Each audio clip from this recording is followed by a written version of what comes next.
ہم مسلمانوں میں بہت سارے گروہ اور بہت ساری جماعتیں پیدا،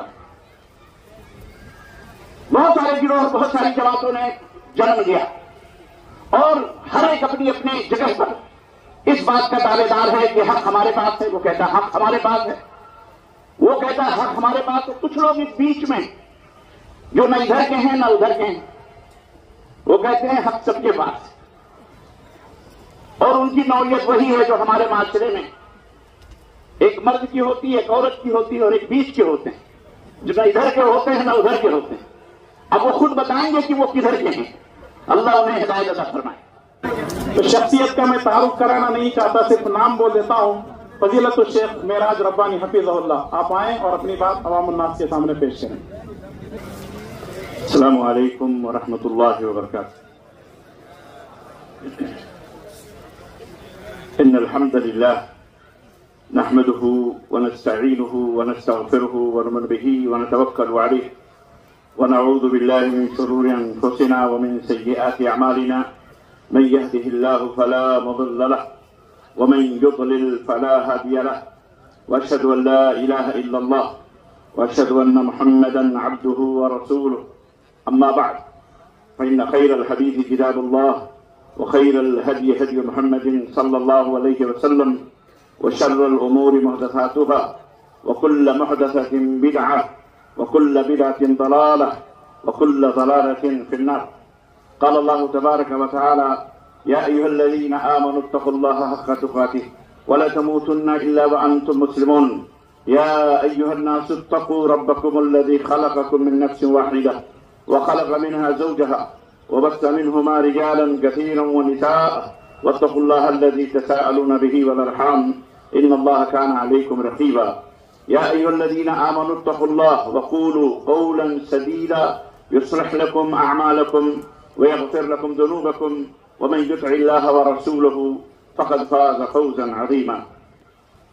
اللهم صل على محمد وعلى آل محمد كما صليت على إبراهيم وعلى آل إبراهيم إنك حميد مجيد، اللهم بارك على محمد وعلى آل محمد كما باركت على إبراهيم وعلى آل إبراهيم إنك حميد مجيد۔ تمام قسم کی حمد و ثنا، کبریائی اور بڑائی اس اللہ عز و جل کے لیے لائق و زیبہ ہے جس نے ہمیں اور آپ کو پیدا فرمایا، اور بیش بہا درود و سلام اس ذات مبارکہ مطہرہ پر جن کا نام نامی اسم گرامی احمد مجتبیٰ محمد مصطفیٰ صلی اللہ علیہ وسلم۔ صدر اجلاس امیر صوبائی جمعیت حدیث کرناٹکا اینڈ گوا حضرت مولانا عبدالوہاب جامعی صاحب حفظہ اللہ، ناظم اعلیٰ صوبائی جمعیت اہل حدیث کرناٹکا و گوا برادر گرامی قدر جناب محمد اسلم خان صاحب، ضلعی جمعیت باگل کوٹ کے امیر محترم اور ناظم اور دیگر عہدیداران اور اراکین جماعت اور دور دراز سے تشریف لائے ہوئے مہمانان اعظام، اسٹیج پر بیٹھے ہوئے معزز علماء کرام، آج کی یہ عظیم الشان رحمت للعالمین کے موضوع پر منعقد کی گئی عظیم الشان یہ کانفرنس، اور یہ بھرا پورا خوبصورت اور حسین و جمیل پنڈال اور یہ اسٹیج، میں تہہ دل سے اپنے تمام احباب کا مشکور ممنون ہوں جنہوں نے یہ عظیم الشان موقع مجھ طالب علم کو دیا، اور میں اپنے بھائیوں سے پہلی دفعہ شہر باگل کوٹ میں ملنے کی سعادت حاصل کر رہا ہوں۔ اللہ عز و جل سے دعا ہے کہ اللہ تبارک و تعالیٰ اس کانفرنس کے منعقد کرنے والے دامے درمے قدمے سخنے ہر اعتبار سے اسے کامیاب بنانے والے اور اس میں خرچ کرنے والے جتنے بھی بھائی اور بہن ہیں، اللہ ان سب کو دن دگنی رات چوگنی ترقی عطا فرمائے اور ان کے میزان حسنات میں بنائے۔ اللہ تعالیٰ ہم سب کے ماں باپ کے اوپر رحم فرمائے اور ہم سب کو جنت الفردوس میں اعلیٰ مقام عطا فرمائے۔ آج کی اس کانفرنس میں جس موضوع پر مجھے بولنے کا حکم دیا گیا ہے منتظمین کی طرف سے، وہ موضوع ہے جماعت حقہ کی پہچان، توحید و سنت کی روشنی میں، کتاب و سنت کی روشنی میں انشاءاللہ تبارک و تعالیٰ اس مختصر سے وقت میں اس عظیم موضوع کو آپ کی خدمت میں رکھنے کی کوشش کروں گا۔ اللہ عز و جل سے دعا ہے کہ اللہ کہنے اور سننے سے زیادہ عمل کرنے کی توفیق عطا فرمائے۔ عزیزان محترم، اس سے پہلے کہ میں اپنے موضوع کی وضاحت کروں، میں ابھی راستے میں آج کے اس عظیم الشان کانفرنس میں حاضر ہونے کے لیے مرکزی جمعیت اہل حدیث ہند کے امیر محترم حضرت مولانا اصغر علی امام مہدی حفظہ اللہ کو شریک ہونا تھا، اور میں ابھی راستے ہی میں تھا کہ مجھے میسج آیا کہ میری طرف سے ایک تو یہ کہ اہل کرناٹکا کو، صوبائی جمعیت اہل حدیث کے ذمہ داران کو، اور بالخصوص باگل کوٹ کے حساس اور مخلصین ذمہ داران کو، سامعین کو میری طرف سے آپ یہ ضرور کہیے گا اور معذرت پیش کیجیے گا کہ مجھے اس عظیم الشان کانفرنس میں شریک ہونا تھا، لیکن میں نے اپنے جناب کے احباب کی خواہشات اور ان کے ارمانوں کو یہ سمجھتے ہوئے کہ میری طرف سے جو ان کی دعوت قبول کرنے میں تھوڑی سی کمی ہوئی ہے مجھے معاف کریں گے، اس لیے کہ قوم و ملت کی ایک عظیم الشان کانفرنس جو بنگلور کے اندر منعقد ہوئی ہے آج مسلم پرسنل لا بورڈ کی طرف سے، چونکہ میں نائب صدر ہوں وہاں کا، اس لیے میرا حاضر ہونا ضروری تھا۔ اس لیے میں ملی مسائل کے حل کرنے کی وجہ سے اپنی جماعت کے ان نوجوانوں کی دعوت کو لبیک نہ کہہ سکا، اس کے لیے میں تہہ دل سے معذرت چاہتا ہوں۔ حقیقت بھی ہے کہ اگر ملی مسائل ایک طرف ہوں، اجتماعی مسائل قوم ملت کے پورے ملک کے ہوں، تو ایک گوشے کو اگر کسی طرح سے تھوڑا سا دبنے کی ضرورت ہو تو دب جانا چاہیے، تاکہ ملی مسائل کو، جو ملکی مسائل ہیں، تمام مسلمانوں سے جڑے ہوئے مسائل ہیں، ان مسئلوں کو حل کر لینا یہ زیادہ بہتر ہوگا کسی ایک گوشے کے مسئلے کو حل کرنے سے۔ بہرحال انہوں نے مجھ سے کہا کہ میری طرف سے یہ میسج، یہ پیغام اس کانفرنس کے حوالے سے ہمارے احباب تک پہنچا دینا، جو میں نے انتہائی امانت داری سے آپ حضرات تک پہنچا دیا ہے۔ پہنچایا؟ الحمدللہ۔ اللہ تبارک و تعالی ہم سب کو مل جل کر باہمی طور پر اتحاد و اتفاق کے ساتھ کام کرنے کی توفیق عطا فرمائے، اور یہی جماعت حقہ کی نشانی اور اس کی پہچان ہے کہ بڑوں کی تقریر کرنا، بڑوں کی عزت کرنا، بڑوں کے ساتھ ہمدردی رکھنا، ان کے لیے دعائیں کرنا، اور مسلم امہ مکمل طریقے سے ان کی حفاظت کے لیے اپنے تن من دھن کو اور اپنی صلاحیتوں کو قربان کرنا، یہی جماعت حقہ کی پہچان میں سے یہ بھی ایک نشانی اور پہچان ہے۔ عزیزان محترم، جماعت حقہ کی پہچان اور نشانی کیا ہے؟ سب سے پہلے تو ہمیں یہ غور کرنا ہے کہ اللہ تبارک و تعالیٰ نے یہ کائنات بنائی، یہ دنیا بنائی، اور اس میں مختلف قسم کی مخلوقات کو اللہ رب العزت نے پیدا فرمایا۔ حیوانات، خشکی تری، فضا، بری، فضا میں رہنے والے بہت سارے چرند پرند جانوروں کو پیدا فرمایا۔ یہ اللہ تبارک و تعالیٰ کا فضل اور اس کا احسان ہے۔ پھر انہی مخلوقات میں سے اللہ تبارک و تعالیٰ نے انسان کو پیدا فرمایا۔ انسان بھی ایک مخلوق ہے، اور اس کے بعد انسان جو ایک عظیم مخلوق قرار دیا اللہ رب العزت نے، اسے اشرف المخلوقات قرار دیا۔ انسانوں میں، مخلوقات میں انسان کو اشرف المخلوقات، یعنی تمام پیدا کی ہوئی چیزوں میں سے جتنی بھی مخلوقات ہیں، ان میں سب سے افضل اور اعلیٰ تقریباً احتراماً اللہ تبارک نے انسان کو بنایا۔ لقد خلقنا الانسان فی احسن تقویم، ہم نے انسان کو بہترین قد و قامت عطا فرمایا ہے۔ پھر ان انسانوں میں مختلف مذاہب، مختلف ادیان، مختلف دین، مختلف قوم، مختلف گروہ، مختلف جماعتیں موجود ہیں۔ اس میں یہودی بھی ہیں، اس میں نصرانی بھی ہیں، اس میں بدھسٹ بھی ہیں، اس میں جین بھی ہیں، ان میں بہت سارے مذاہب اور ادیان موجود ہیں۔ لیکن یہ اللہ تبارک و تعالیٰ کا فضل اور اس کا احسان ہم لوگوں کے اوپر ہے کہ اللہ نے ہمیں ان انسانوں میں سب سے بہترین دین، سب سے بہترین نعمت جو عطا فرمائی وہ ہے اسلام کی نعمت، اور اسلام کی دولت سے ہمیں مالا مال فرمایا.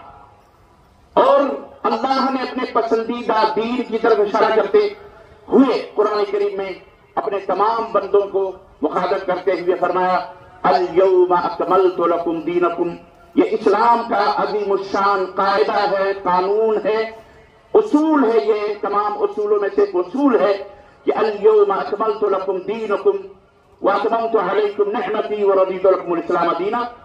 کہ دنیا کے لوگوں، میں نے آج کے دن تمہارے دین کو مکمل کر دیا ہے اور میں نے اپنی نعمت پوری کر دی ہے. ورضیت لکم الاسلام دینا، اور بحیثیت اسلام میرا پسندیدہ دین. یہ واضح کر دیا آخر میں تمام دنیا کے انسانوں کو. یہ خطاب تمام دنیا کے انسانوں سے ہے کہ آج دنیا کے لوگوں سنو، اسلام میرا پسندیدہ دین ہے. اسلام جب سے دنیا بنی اور جب سے پہلا انسان اس دھرتی کے اوپر آیا، جب سے لے کر آج تک انسان جتنا بھی آئے سب کا دین ایک ہی تھا اور وہ ہے اسلام. آخری نبی حضرت محمد رسول اللہ صلی اللہ علیہ وسلم نے اس اسلام کی عمارت کی بحیثیت آخری اینٹ کے اس کو مکمل فرمایا. تو دین اسلام محمد الرسول اللہ صلی اللہ علیہ وسلم کے اوپر آ کے مکمل ہوا. تمام ادیان، تمام دینوں میں سے پسندیدہ دین اللہ تبارک و تعالیٰ کا اسلام، اللہ نے اس کو پسند فرمایا. اور جتنے بھی ادیان ہیں اسلام کے بعد سارے دین، سارے مذاہب ختم ہیں. اسلام ہی دین اسلام ہے، اور اسلام یہ دین ہے، یہ کوئی مذہب نہیں ہے. یہ بھی آپ یاد رکھیں، شعوری اور غیر شعوری طور پر ہماری زبانوں سے یہ الفاظ نکل جاتے ہیں کہ ہم مذہب اسلام کے ماننے والے ہیں. اسلام کوئی مذہب نہیں ہے. دین اور مذہب میں فرق ہے. دین وہ ہوتا ہے جو آسمان سے اترتا ہے، جسے اللہ تبارک و تعالیٰ نے بنایا. لیکن مذہب وہ ہوتا ہے جو چند لوگ بناتے ہیں. کسی انسان کی اپنی سوچ ہوتی ہے، فکر ہوتی ہے، اس کے توجہات ہوتے ہیں، اس کی آئیڈیالوجی ہوتی ہے، اس کے افکار، اس کے آرا ہوتے ہیں، اس کے اپنے مشورے ہوتے ہیں. یہی وجہ ہے آپ دیکھیں کہ اسلام میں جو مذاہب بنے ہوئے ہیں اسلام کے نام پر، ان میں کتنے اختلافات ہیں. کسی کے سوچنے کا انداز یہ ہے، کسی کا نظریہ یہ ہے، کسی کی تھیوری یہ ہے، کسی نے کسی کو اپنا اصول بنایا، کسی نے کسی کو اپنا قاعدہ بنایا. سمجھ میں کتنے اختلافات ہیں کہ آج حالات آپ کے سامنے ہیں. تو مذہب میں اختلاف ہوتا ہے. اس وجہ سے یہ دین، یہ مذہب، اسلام کوئی مذہب نہیں ہے. اسلام اللہ کی طرف سے بھیجا ہوا یہ دین ہے. اسی لیے اللہ رب العزت نے رضیت لکم الاسلام دینا، مذہب نہیں، دینا. اور اللہ رب العزت نے ومن یبتغی غیر الاسلام دینا فلن یقبل منہ وہو فی الآخرۃ من الخاسرین. اسلام کے علاوہ اگر تم کوئی دوسرے دین کے اوپر عمل کرتے ہوئے ہمارے پاس آؤ گے، تمہارے منہ پر وہ دین مار دیا جائے گا. تمہارے نزدیک وہ کتنا خوبصورت ہی کیوں نہ ہو، کتنا کاسٹلی کتنا ہو، کتنا حسین کیوں ہو، کتنا جمیل کیوں نہ ہو، کتنا تمہاری نظر میں اعلیٰ اور عرفہ اور کتنا مالدار اور کتنا دلائل اور براہین سے بھرا ہوا کیوں نہ ہو، اگر انسان ہو تو تمہیں ضروری ہے اے سنسار کے باسیوں کہ تم اسلام کو قبول کرو، اسلام کو مانو، اسلام کی شکشاؤں کو اپنی پیشانیوں کا زیور بناؤ، جھومر بناؤ، اسلام کے اوپر عمل کرو. اگر اسلام کے علاوہ یہ دنیا کسی دوسرے دین اور دھرم کو تسلیم کرے گی تو وہ اس کے منہ کے اوپر مار دیا جائے گا اور اس کا ٹھکانہ جہنم ہوگا، نرک ہوگا. اس کے علاوہ دوسرا کوئی راستہ نہیں. اللہ رب العزت دین کو نہیں پسند فرمایا. پھر عزیزان محترم، یہ بھی اللہ تبارک و تعالیٰ کا احسان ہے کہ مسلمانوں میں بھی ہمیں اسلام کی دولت سے نوازا. پھر ہم یہ بھی دیکھتے ہیں کہ جو ہم مسلمان ہیں، اسلام کا کلمہ پڑھتے ہیں، اشہد ان لا الہ الا اللہ واشہد ان محمد رسول اللہ، اللہ کے اوپر ایمان لاتے ہیں، رسول کے اوپر ایمان لاتے ہیں، تمام کتابوں کے اوپر ایمان لاتے ہیں، ملائکہ کے اوپر ایمان لاتے ہیں، کتابوں کے اوپر ایمان لاتے ہیں، اچھی بری ترجیح، اسلام، نماز، روزہ، حج، زکات، ہم سب کو تسلیم کرتے ہیں. لیکن ہم مسلمانوں میں بہت سارے گروہ اور بہت ساری جماعتیں پیدا،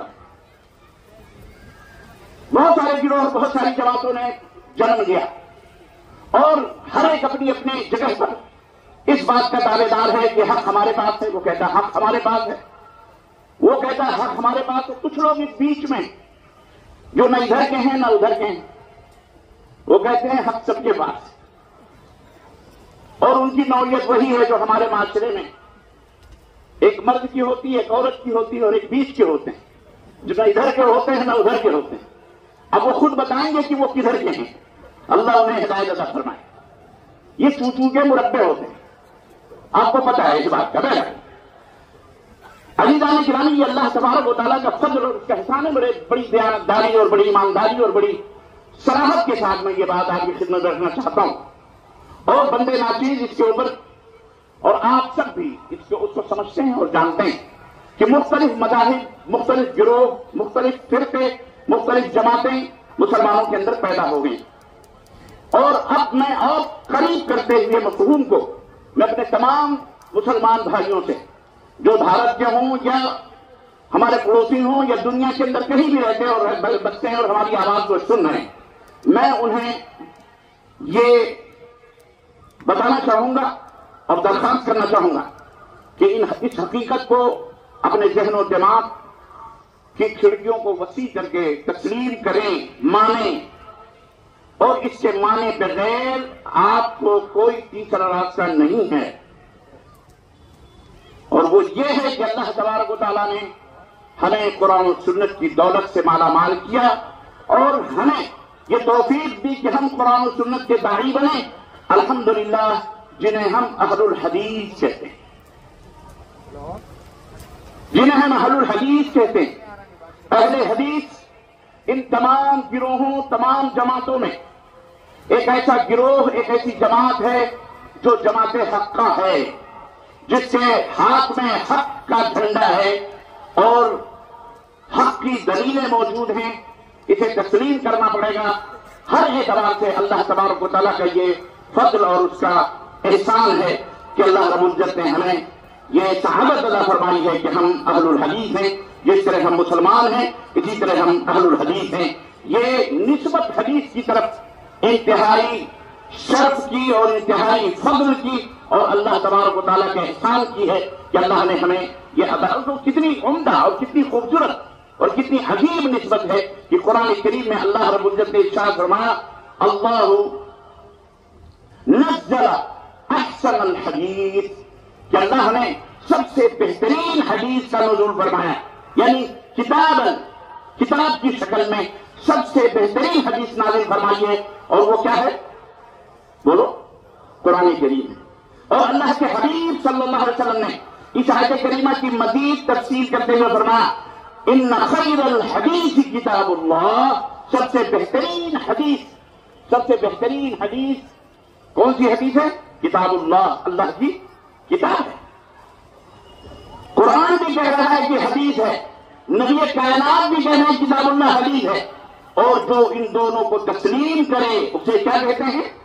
اہل الحدیث۔ اسے کیا کہتے ہیں؟ اہل الحدیث۔ اور یہ اللہ تبارک و تعالیٰ کا فضل اور اس کا احسان ہے کہ اس نے ہمیں یہ دولت نصیب فرمائی ہے۔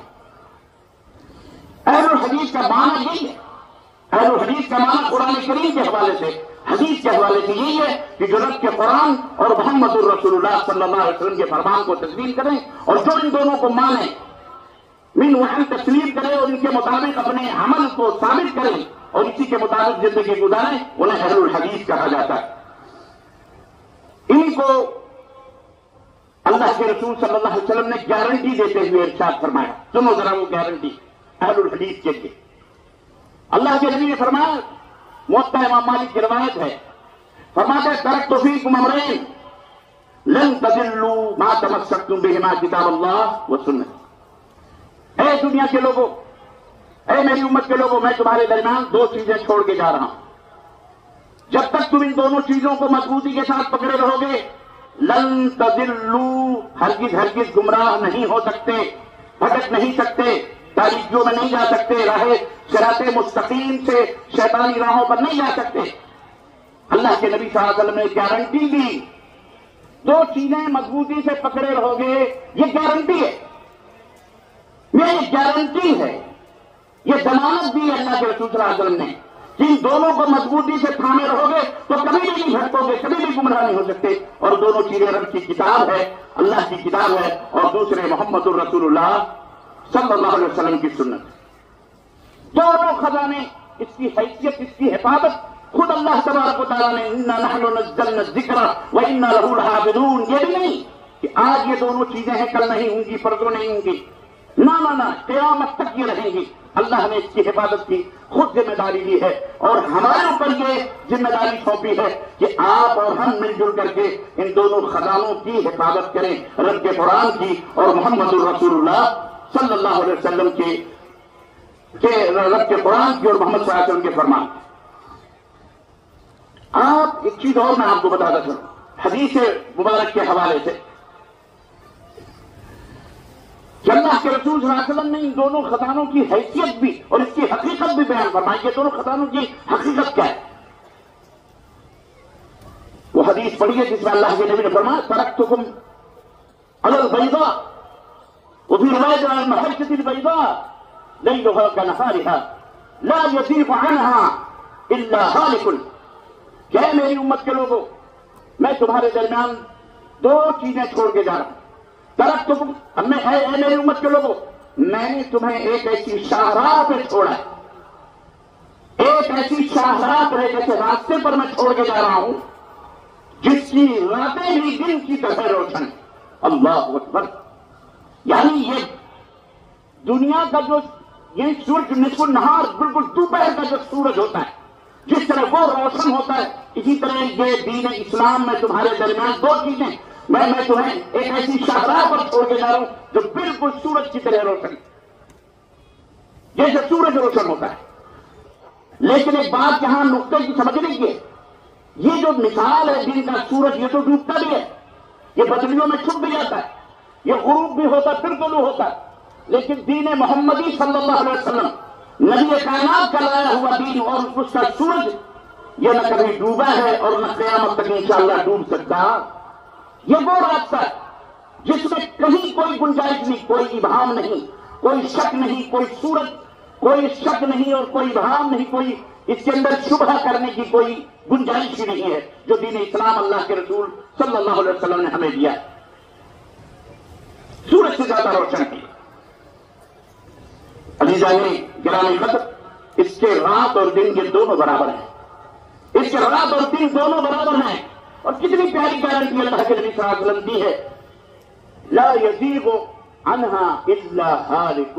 یہاں بھی یہ آخری چیز جو اللہ کے نبی نے فرمائی یہ بڑی خطرناک ہے کہ ان شاہراہ سے، قرآن و سنت کا یہ جو راستہ ہے، اس سے وہی شخص بھٹک سکتا ہے، وہی شخص دائیں بائیں جا سکتا ہے جس کے مقدر میں ہلاکت، تباہی، ضلالت اللہ تبارک و تعالیٰ نے مقدر کری ہوئی، وہی بھٹک سکتا ہے۔ لیکن جسے جنت میں جانا ہے وہ اس راہ میں ہرگز نہیں بھٹک سکتا۔ یہ سمجھنے کی بات ہے۔ قرآن کریم کے ایک ایک حدیث کے ایک ایک الفاظ اللہ کے نبی صلی اللہ علیہ وسلم کو جوان الکلم دیے گئے تھے۔ اللہ کے نبی صلی اللہ علیہ وسلم کو ایک ایک کلمات ایسے دیے گئے تھے کہ ایک جملے میں پورے دین کے خلاصے اللہ کے نبی نے بیان فرمائے۔ ایک جملہ اس جملے کو آپ دراز کرتے جائیں جناب علی، صفحات کے صفحات تحریر ہو سکتے ہیں۔ اللہ کے نبی صلی اللہ علیہ وسلم نے یہ حدیث مبارک بیان فرمائی، اس کو سمجھنے کی ضرورت ہے۔ آج ہمارے درمیان بہت سارے مسلمان ایسے ہیں جو حق کی تلاش اور جستجو میں ہیں اور وہ ادھر ادھر بھٹک گئے، ان کو نہیں پتا ہے نجا نے کہا کہاں کس چیز کے پیچھے چلے جا رہے ہیں۔ آؤ ہم آپ کو بتاتے ہیں تقدیر امم کیا ہے۔ اللہ کے حبیب صلی اللہ علیہ وسلم نے، آپ کیا سمجھتے ہیں ہمیں ایسے ہی چھوڑ کے چلیں گے یتیم بنا کر کے؟ یتیم فی الدین، اگر آج ایسی شکل و صورت ہوتی اللہ کی قسم، یہود و نصارہ ہمیں دینی اعتبار سے بھی دینے نہیں دیتے، دنیاوی اعتبار سے تو ویسے بھی ہمارے ناطقے بند ہیں۔ زمین اور پراپرٹیز اور جائیداد اور ملک کی سرحدوں کو آگے اور پیچھے نقشے ادھر ادھر سے کرنے، آپ دیکھ رہے ہیں کہ دنیا چیخو پکار کر رہی ہے، اور دنیا آپس میں بیٹھ کر کے جب دیکھو جب میٹنگ ہو رہی ہے، کبھی یونیو میں میٹنگ ہو رہی ہے، کبھی امریکہ میں میٹنگ ہو رہی ہے، کبھی قطر میں ہو رہی ہے، کبھی فلاں جگہ ہو رہی ہے، دنیا کے اندر فتنہ و فساد کو ختم کرنے کے لیے۔ اگر اللہ کے رسول صلی اللہ علیہ وسلم نے اتنا مضبوط اور اتنی بہترین شاہراہ اور اتنی واضح، اتنا واضح دین ہم کو نہ دیا ہوتا تو شاید ہم آپس میں ایک دوسرے کو قتل کرتے۔ صاف ہے، واضح ہے اللہ کے نبی کا لایا ہوا یہ دین، رب کا قرآن، محمد رسول اللہ صلی اللہ علیہ وسلم کا فرمان، پتہ ہے سب کو، اطیعوا اللہ واطیعوا الرسول، سب کو معلوم ہے یہ اساس ہے، یہ بنیاد ہے۔ ایک ایک چیزیں ومن یتبع غیر سبیل المؤمنین، اللہ تبارک تعالیٰ نے قرآن کریم میں واضح طور پر بیان فرما دیا، بیان فرما دیا پھر بھی آج مسلمان ایک دوسرے سے باہم ایک دست بگریبا ہیں، ایک دوسرے کے اوپر کچڑ اٹھاتے ہیں، ایک دوسرے کے اوپر قتل اور غارت گری کے فتوے دے رہے ہیں، ایک دوسرے کی عبادت گاہیں جلا رہے ہیں، ایک دوسرے کے گھر جلا رہے ہیں، ایک دوسرے کے اوپر کفر کے فتوے دے رہے ہیں. یہ اتحاد ہے، یہی جماعت حقہ کی پہچان، یہی سچے جماعتوں کی پہچان. کیا ہم ایک دوسرے کو برداشت نہ کریں، ایک دوسرے کو جینے نہ دیں؟ کہاں ہیں ہم؟ اس حقیقت کو سمجھنے کی ضرورت ہے میرے عزیزوں. اور اللہ کے لیے اللہ سے توبہ کرو، حق کی راہوں پہ آؤ. میں آپ کو جماعت حقہ کی شناخت کہاں میں لے کے یہ گروہ اللہ تبارک و تعالیٰ نے اہل الحدیث کا قیامت یعنی اللہ کے نبی صلی اللہ علیہ وسلم جو فرمانا لا تزال طائفة من امتی، میری امت کی ایک جماعت ایک گروہ ہمیشہ اللہ کے حکم کو لے کے کھڑی رہے. قائمۃ بامر اللہ، قائمۃ بامر اللہ، لا تزال طائفة من امتی، میری امت کی ایک جماعت اللہ کے حکم کو لے کر کے کھڑی رہے. مطلب کیا ہے اس حدیث؟ آپ غور کیجیے کہ امت رہے گی، ہماری امت ہوگی، لیکن اس امت میں بھی اختلاف ہوں گے، اس امت میں بھی جھگڑے ہوں گے، اس امت کے اندر بھی شیطان داخل ہو کر کے ان کو مختلف گروپ، مختلف فرقے اور مختلف گروہوں کے اندر ان کو بانٹے گا، تقسیم کرے گا. اس کے باوجود بھی اس میں ایک جماعت ایسی ہوگی قیامت تک قائمۃ بامر اللہ، اللہ کے حکم کے اوپر کام ہوتا ہے.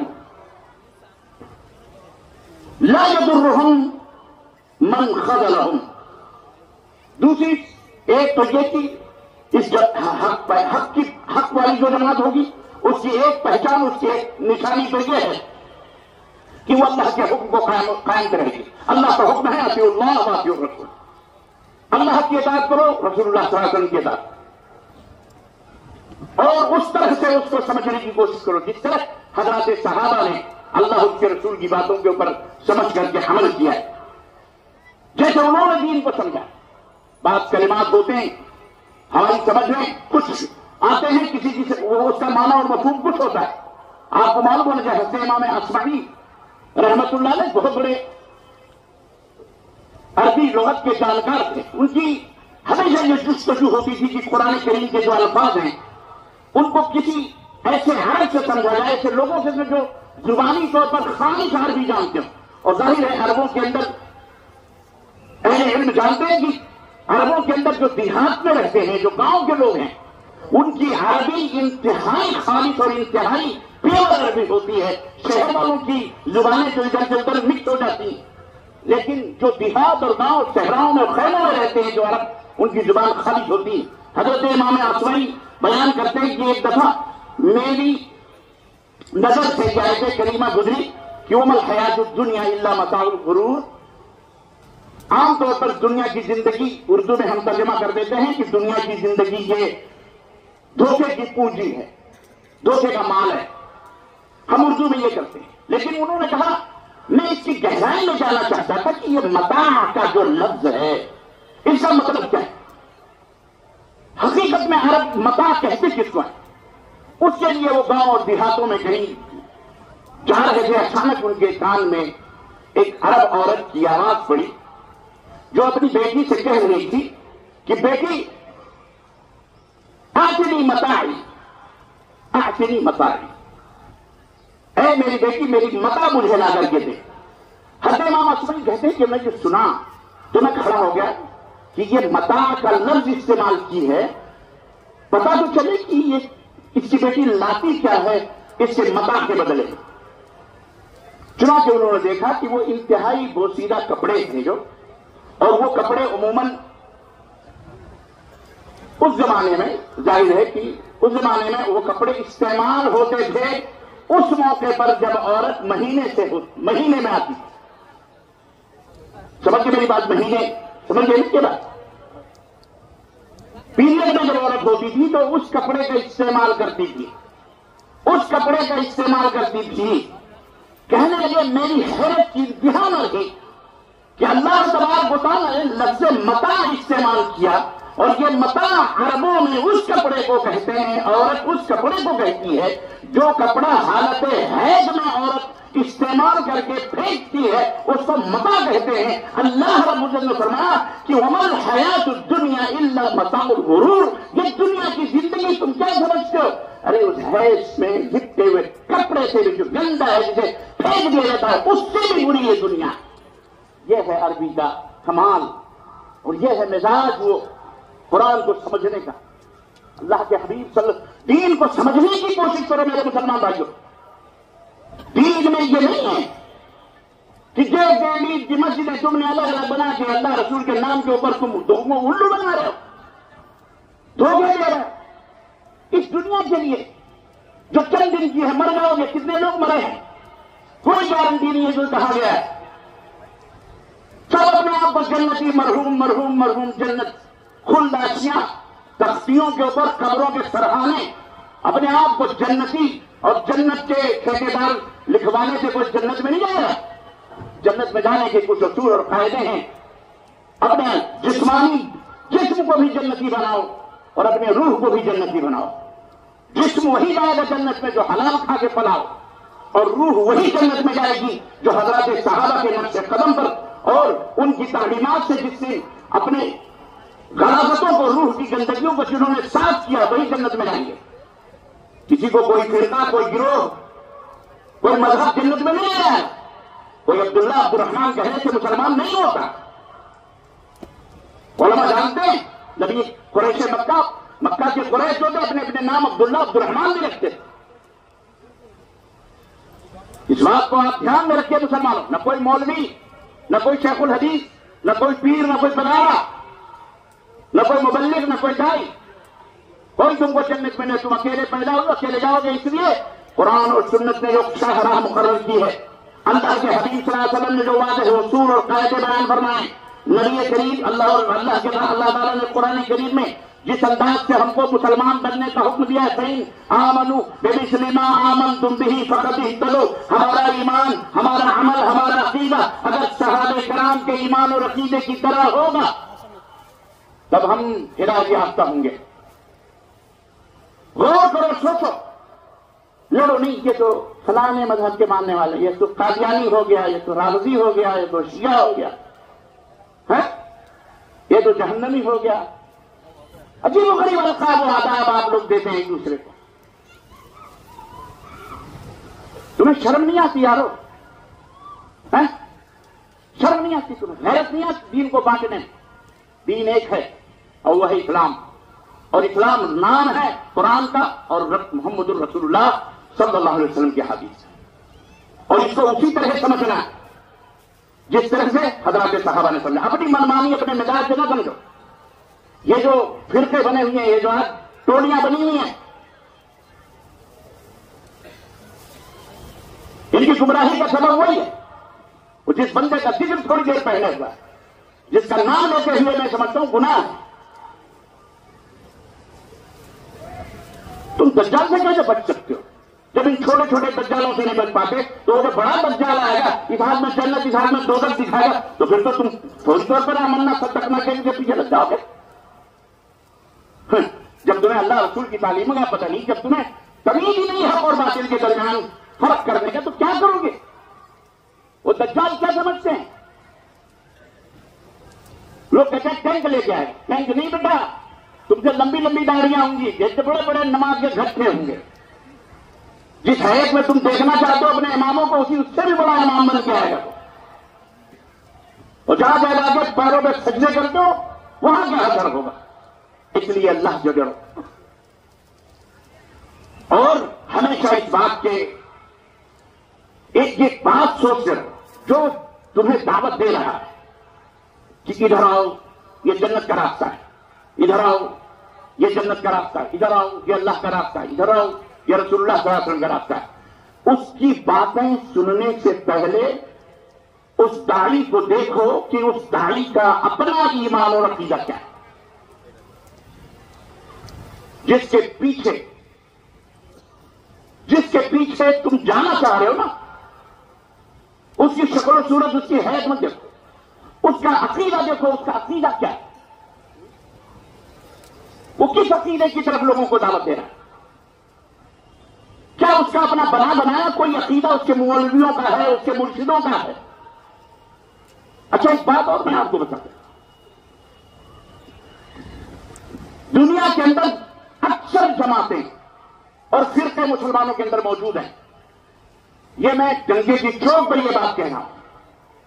اکثر فرقے اور جماعتیں موجود ہیں جو اوپر سے موٹی موٹی باتیں آپ کو بتائیں گی، اپنا عقیدہ کھل کر کے وہ کبھی نہیں بتا سکتی. یہ میرا چیلنج ہے. یہ صرف ایک جماعت کو یہ حق حاصل ہے الحمدللہ، جو کھلم کھلا اپنا عقیدہ بھی بیان کرتی ہے، اپنا منہج بھی بیان کرتی ہے، اپنے عمل کے اصول اور ضابطے بھی بیان کرتی ہے. ورنہ سبوں نے اپنے عقیدے چھپا کے رکھے ہوئے ہیں. وہ اس وقت پتہ چلتے ہیں جب جانکار آدمی ان کی کتابوں کو کھولتا ہے اور کھول کر کے جب پڑھ کے بتاتا، بیٹا یہ دیکھ شیطان چھپا ہوا ہے، یہاں دیکھ ابلیس سے نہیں بیٹھا ہوا ہے.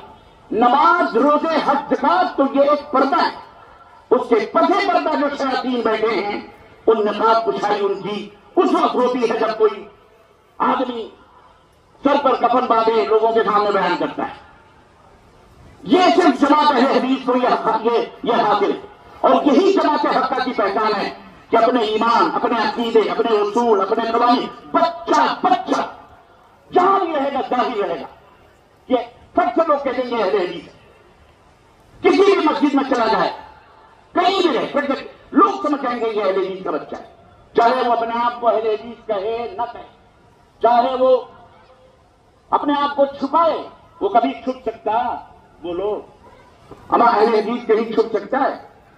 کسی کے لیے بھی نماز پڑھ لے وہ جیسے کہے گا آمین، امام کے وضو ٹوٹنے کے قریب ہو جائے، بعضوں میں ٹوٹ بھی جاتے، وہ کام جاتا ہے، واللہ اس کے پیر میں کبکباہٹ پیدا ہو جاتا ہے. آ گیا کوئی ایک مولانا سید عبدالاول صاحب جو مشہور مقرر تھے، وہ اپنے زمانے کے، ہمارے اہل علم جانتے ہوں گے. انہوں نے بیان کیا کہ میں ایک بازار، مغرب کے ٹائم ہو گیا، میں بازار میں تھا، ایک اذان بھی میں مسجد میں چلا گیا اور وہاں جا کر کے میں نے مغرب کی نماز پڑھی. تک تھے، اس نے کہا غیر المغضوب علیہم ولا الضالین، میں نے کہہ دیا آمین. اب جیسے امام نے سلام پھیرا، سلام پھیرنے کے بعد جس اس کو تو آگ لگ گئی میری چیز کو. اس نے سلام پھیر دی، پلٹ کے کہتا ہے کون سور بولا؟ آمین. سیدھا بڑے نام نہیں لوں گا میں، لوگوں پتہ نہیں، یہ بھی عجیب و غریب بات ہے. اما تم میرے لیے وظیفے پڑھو، اہل حدیث، میرا سینہ اتنا بڑا ہوتا جائے گا. ان کا نام لو تو پتہ نہیں کیوں ان کو تکلیف ہو جائے گی. میرا نام کیوں لے؟ میرا نام نہیں لے. یہ بھی باطل کی نشانی ہے، یاد رکھو. یہ بھی جھوٹی جماعت اور جھوٹے گروہوں کی نشانی ہے. مولانا نے سلام پھیرنے، مولانا کھڑے ہو گئے، کہیں گے میں نے کہا بھائی میں نے کہا ہے آدمی، کہا تم کو جرأت کیسے ہوئی ہے کہنے کی؟ وہ کہنے کہا مولانا ایک بات بتائیے، آمین آپ نے بھی کہا کہ نہیں کہا؟ کہا ہاں ہم نے بھی کہا، پر ہم آہستہ کہتے ہیں. تو بولے آہستہ آپ نے کہا؟ کہا ہاں. تو کہا میں نے زور سے کہا؟ کہا ہاں. کہا تو میں نے زور سے کہا اس لیے میں بڑا سور ہوا، آپ نے آہستہ کہا اس لیے آپ چھوٹے سور ہوئے. لیکن سور دونوں ہوئے اور دونوں سوروں میں بڑا میں رہا.